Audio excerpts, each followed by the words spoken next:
Sna. Okay for the time being. Bobo will tank a tower shot, but now they make their dive mid. They pull Ash back in with the X and then follow up with the lead seed. Out comes the look at it go from Demon. And, well, Ash on the run. He is pretty tanky, but not tanky enough. They'll bring him down here. And first blood goes. Game since bottom lane looks like he might have it. No, never mind. Oh, they are going to dive Koifa here. He doesn't have mana for waveform. And he's surrounded by the Rubik. Will block him in. There's still quite a bit of HP. He doesn't want to strength morph, maybe trying to save but for a waveform, but he'll have to pop it now. And, well, he'll make his way out. In comes Pegasus to drop the cast. This is going to be a good one. Bouncing on two. While that's happening, Snow will go down top lane, but they lose the morphling for this. They might lose the Witch Doctor as well. He gets tossed up, dropped into IX Mike, his 20 on Clockwork, pulling this game right back. Doesn't have much.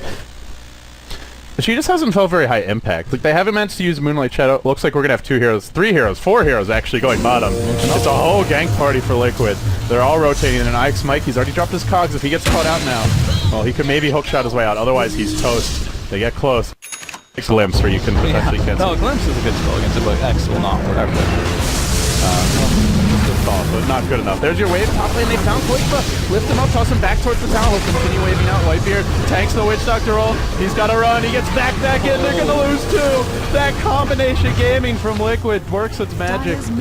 And now, can they take the tower? Mech should be available here and let the push commence in earnest. I don't think we get a trade either for Sna. Demon's had some really great Witch Doctor ults these past series. 2 games. I think he's had 1 ult. For pure damage right now, but he's going to need to put a couple points inside of his reputation. I'm on a boat. Whitebeard not where he wants to be. The himself. Well, he might make it out of here in the end. No, Witch Doctor once again. How's that thing always up? I told you, it's got a low cooldown. Just right now. But to go back to my point, it's good that they backed off there, because if they would have committed to that tower bottom, they would have lost 2 tier 1s. Now they can just go back, heal up both those towers, and then no damage is done. PC mid, he's found an X target here. The boat comes in. Poor Whitebeard gets pummeled. So hard to stay. And now they're kind of at the mercy of their cores right now. Their Mirana and their Naga to make some plays. The Shadow Blade doing work. Doesn't even actually need the Shadow Blade here. It's just the X, but then the boat comes in. It's already off cooldown, and Sna will bite the dust. That's 3 in a row for Liquid, racking up. There's no setup other than narrow, and that's not going to be enough. And if they use it offensively, then they don't get kills, then say goodbye to your ranks, and probably your base as well. There will be continuous pressure from Koifa. He's pretty heavily agility morphed, and actually goes in with the shotgun on the Sna, but doesn't on the waveform there. Won't get the kill. Now the hook shot comes. The arrow will fly, finds TC, still alive, though, drops the boat. Then way 2, delivers with a 4 here, overgrowth. Nicely timed Naga ult to get them out of dodge, but Liquid are at full HP, and they'll keep on going. They've got more creeps to X. Whitebeard jumping in. He'll get blown up. Shotgun to the dome.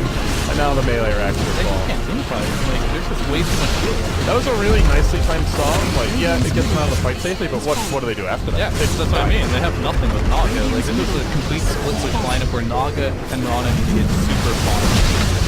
Yeah, normally we ever see Naga, well, more action. Diving for Sna. The shotgun's there again. The waveform will get off the mark, but still, Fluff taking the right click. Aegis will get popped, and TC maybe click back. He's a bit squishy here having gone to the Battle through Shadow Blade build, and could well fall. IX Mike dropping the cogs. Liquid able to retreat out. There's a Morphling in the backlights causing chaos, but he'll just wave for safety in the end. One thing I want to point out as well is Wave 2, his Stream Protector I think has improved a lot. I think before when he played Stream Protector, he would use his living armor too early, and people would just burn off their fractions. Now he's saving it so people use all those annoying spells, and just like when he gets to HP, then you pop the tree armor. And it's also kind of like save your stick charges and baiting, where like they think they've got the kill, then you pop it the last second, and they're not ready for it. It can really push on top lane and getting caught out with That's your one position Naga in a 1v5 game, just getting destroyed. That's not good. Yeah, his Stream Protector has gotten a lot better from last time I saw him. Patience, name of the game. And right now, Spawn, I don't know what's their plan. They can't, actually, like I said, they can't do anything anymore. But the way the laning phase wins, they just can't do anything. Maybe they should have just contested that tri-lane in hopes of winning it. Because if they just run around and give Liquid all the lanes for free, they have no comeback mechanics. Well, I mean, could they have done better in the lane? I don't know if they had a choice. Yeah, Kunkka versus Naga is not a bad matchup for Kunkka at all, and Mirana's not going to be the Darkseer, so like the only lane they could have won was as unlikely as it sounds, is probably the tri-lane. Well, I think they should put Naga in the Radiant's top tri-lane tower and has pot fallen. him mid. Okay. And just CM, Rubik, Naga, very strong lane.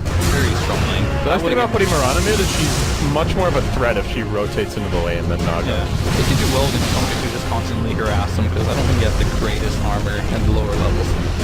Well, either way, they didn't do it, and now they're paying the price. Liquid marching forward once again. They've got the Witch Doctor, Aghanim Scepter online. We'll see the 4 bounces coming out now. One good thing they have going for him right now is they don't have an Aegis on Liquid, so if they can pick someone out like this Morphling while he's trying to siege with no Aegis, they might be able to get a kill on him or force him back and buy some time. Liquid feel they don't need to wait for one. They'll just push through the middle lane, then rotate top. Quakes has got to replicate with the team top, or actually rotating it back. Looks like he's sending it to safety, but even if they're not killing the base, Snav's not leaving the base either. No, they can't. They can just like, I remember before Naga, like if you have a good Skrill lineup, which Naga does not, you could just use your illusions to farm out every wave and still get farmed without being there. But that's in a situation where you have good base defense, which Snav's kind of lacking right now. Yeah, what do they actually have for things like Fadeball and Rocket are great in the early laning stage, but at this stage of the game, like that just tickles these heroes. Gate solves it, yeah. And Demon is basically permanent heal with the Aghanim Scepter. So it's basically just time to set up shop for Liquid, and they have to make mistakes, and simply put. And if Liquid has to make a mistake to what's going on. And it's going to get harder and harder for them to make mistakes soon. TC about to pick up a BKB. I imagine Bulba's working towards another pretty big HP item as well. BKB on the Darkseer wouldn't be a bad choice. Actually, as a Blink, they're going to go with the Force Staff, so can Blink into initiate, can Force Step out. He's not going to end the Witch Doctor. He is so farmed. Nobody's squishy. They Got have it. no living armor. Did we see the Ags on Witch Doctor? I want to see this. Yeah, the quad bounce is coming. It's really good retreat. All the shotguns been thrown out. TC in the front lines here, taking a bit of damage. Ush jumping in the Witch Doctor ultimate. Oh, instant cancel. That's unfortunate still. The back, the wall, the boat. See ya, Snav.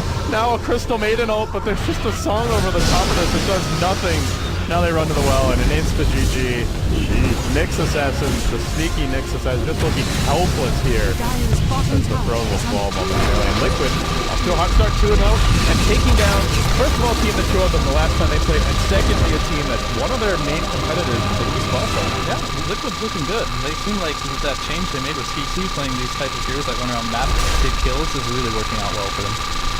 Well, let's see if they can keep it up. I think NA Reject's still the biggest challenge for them in the qualifier. Probably their stiffest competition, but they've now taken